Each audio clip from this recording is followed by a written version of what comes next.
Matius 10:34, kata Yesus, jangan kamu menyangka bahwa aku datang untuk membawa damai di atas bumi. Aku datang bukan untuk membawa damai, melainkan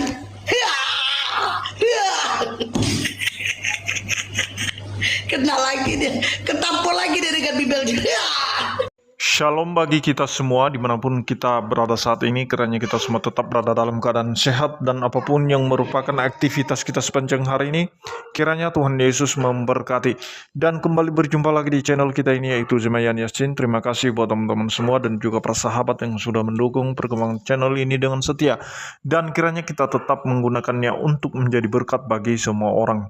Nah teman-teman, pada video kali ini saya membagikan kepada kita semua ada satu cuplikan video yang dimana dia seorang wanita muslim mengutip ayat Alkitab, dan kemudian ayat Alkitab tersebut dia mengolok-olok dan dia mengatakan bahwa Yesus datang ke dunia ini bukan untuk membawa damai, melainkan membawa pedang, dan Yesus mengajarkan kekerasan menurut pemahamannya.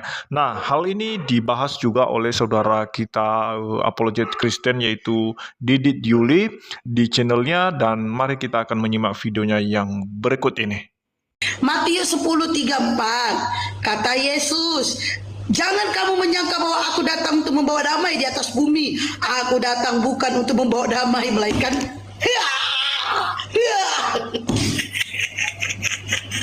kena lagi dia, ketampol lagi dia dengan bibel.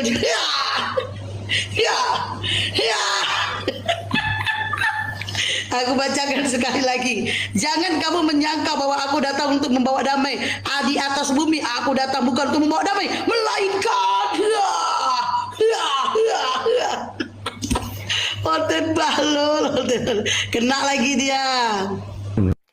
Saya tidak tahu apa yang terjadi dengan ibu ini ya, dan saya tidak tahu siapa namanya. Jadi dia waktu baca Alkitab itu tiba-tiba kesurupan dan kemudian kelihatanlah sifat aslinya. Ya seperti inilah sifat asli ibu ini ya. Dan dia ketika baca Alkitab kemudian menafsirkan seenak jidatnya.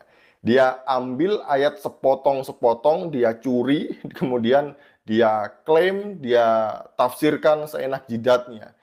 Kemudian dia bilang bahwa Yesus itu datang tidak mengajarkan damai, melainkan mengajarkan kekerasan, kata dia. Ayatnya ada di dalam Matius 10 ayat 34. Sebenarnya kalau kita membaca konteks ayat ini secara keseluruhan, itu sama sekali Yesus tidak mengajarkan kekerasan. Karena ayat ini tidak bisa dipotong, tidak bisa berhenti di ayat 34 saja. Harus dibaca secara keseluruhan dalam konteksnya. Mari kita baca. Jangan kamu menyangka bahwa aku datang untuk membawa damai di atas bumi.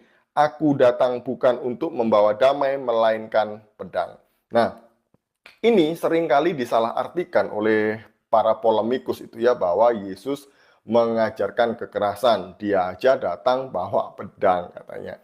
Nah, kalau Yesus mengajarkan kekerasan, dia bawa pedang gitu ya, dia bertentangan dengan dirinya sendiri. Dia selalu mengajarkan mengenai kasih, bagaimana mengasihi. Bahkan dia tidak hanya mengajarkan tentang kasih, tapi dia memberi contoh, meneladani bagaimana harus mengasihi. Yesus adalah teladan bagaimana mengasihi. Dia adalah teladan yang sempurna. Karena kasihnya kepada manusia berdosa, dia menyerahkan dirinya sebagai korban yang sempurna, sebagai ganti manusia berdosa. Itu adalah kasih yang tanpa batas, kasih yang tanpa syarat yang diberikan oleh Yesus Kristus. Jadi tidak mungkin dia berlawanan dengan dirinya sendiri. Dan dia tidak pernah mengajarkan kekerasan.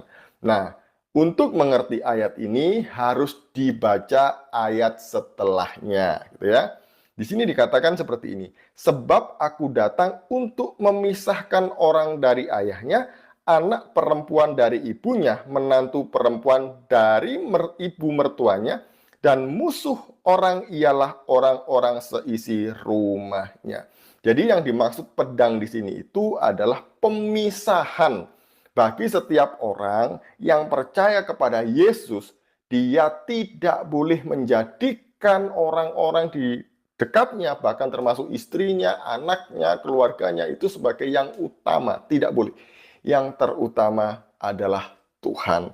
Oleh karena itu, seringkali orang yang percaya kepada Yesus itu kemudian dia diusir, kemudian dibuang, kemudian dia diadili, dihukum, bahkan dia dianiaya, dan lain sebagainya.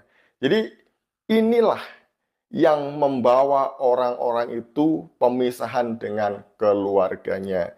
Jadi ini maksud dari ayat ini. Tidak berhenti di sini, selanjutnya adalah barang siapa mengasihi bapa atau ibunya lebih daripadaku, ia tidak layak bagiku. Dan barang siapa mengasihi anaknya laki-laki atau perempuan lebih daripadaku, ia tidak layak bagiku. Nah, yang kedua, di sini dijelaskan ya, bahwa barang siapa yang mengasihi orang lain, baik itu ibunya, bapaknya, adiknya, saudaranya, istrinya, anaknya, lebih dari mengasihi Kristus, Tuhan Yesus, itu tidak layak untuk mengikut Kristus. Jadi seperti yang saya sampaikan di awal tadi itu, bahwa kalau seseorang mengikut Yesus, yang pertama, dia harus menyangkal dirinya.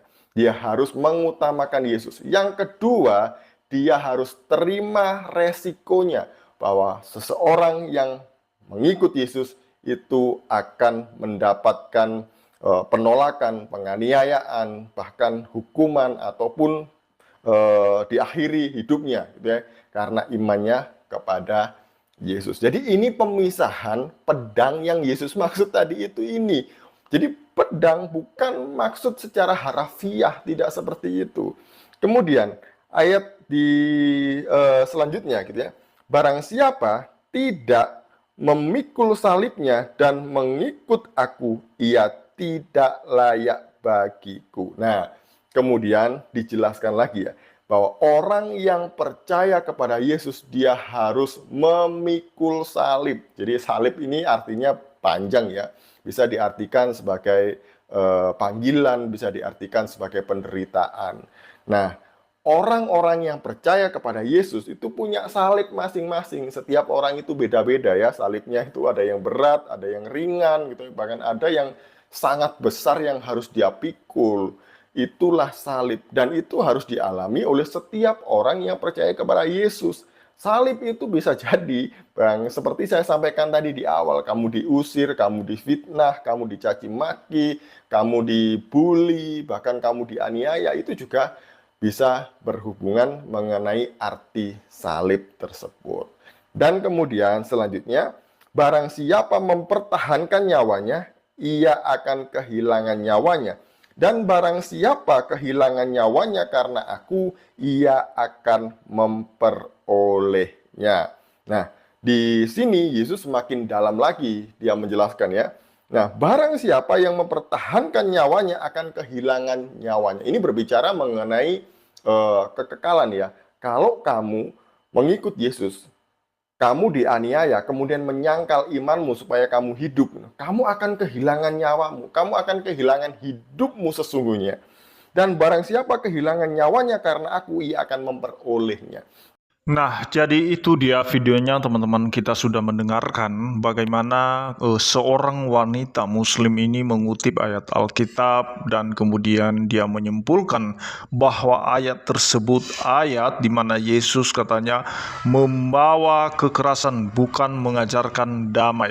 Nah, teman-teman, dan begitu terus-menerus mereka hampir setiap hari mereka mengutip, membaca dan membahas tentang ayat-ayat Alkitab, dan kemudian mereka menyimpulkan sesuka hati mereka seperti wanita ini tadi. Dan bukan hanya dia, ada banyak para polemikus muslim yang suka mengutip ayat Alkitab dan kemudian mereka membahasnya seenak perutnya, seenak jidat mereka. Nah, teman-teman, kalau kita melihat ayat tersebut tadi sudah dibahas dan sudah dijelaskan, diluruskan oleh saudara kita Didi Juli ya, di mana bahwa ayat tersebut itu sama sekali tidak bisa ditafsirkan atau diartikan secara hurufiah atau secara literal, melainkan itu maksudnya bahwa ketika dikatakan Yesus datang bukan membawa damai melainkan pedang, maka kita harus melihat apa artinya pedang yang akan dibawa oleh Yesus atau yang dibawa oleh Yesus. Karena di ayat firman Tuhan yang lain bahwa pedang itu menggambarkan suatu firman, dan itu sudah terbukti nyata teman-teman ya, di mana ketika ada orang yang belum percaya dan kemudian dia percaya karena firman itu, maka dia banyak yang mengucilkan dia, bahkan diusir dari keluarganya, terpisah dari keluarganya. Itu banyak kesaksian para murtadin ya, ketika mereka menerima firman atau pedang itu dan mereka percaya kepada Yesus Kristus, bahkan justru mereka diasingkan oleh keluarga mereka itu sendiri, atau keluarga mereka menolak orang itu sendiri yang sudah percaya kepada Yesus Kristus. Jadi itu dalam pengertian bahwa pedang itu gambar atau lambang atau simbol dari firman Tuhan itu sendiri teman-teman ya. Dan demikian yang kita bahas hari ini, dan biarlah kita bisa merenungkan, bisa memahami tentang kebenaran-kebenaran firman Tuhan yang tercatat dalam Alkitab, dan bukan hanya mencopot-copot ayat seperti mereka, dan juga mereka salah memahami artinya karena mereka mengutip ayat Alkitab hanya menjadikan senjata bagi mereka untuk menyerang ajaran kekristenan. Itu saja yang saya sampaikan, kiranya Tuhan Yesus memberkati kita semua. Shalom.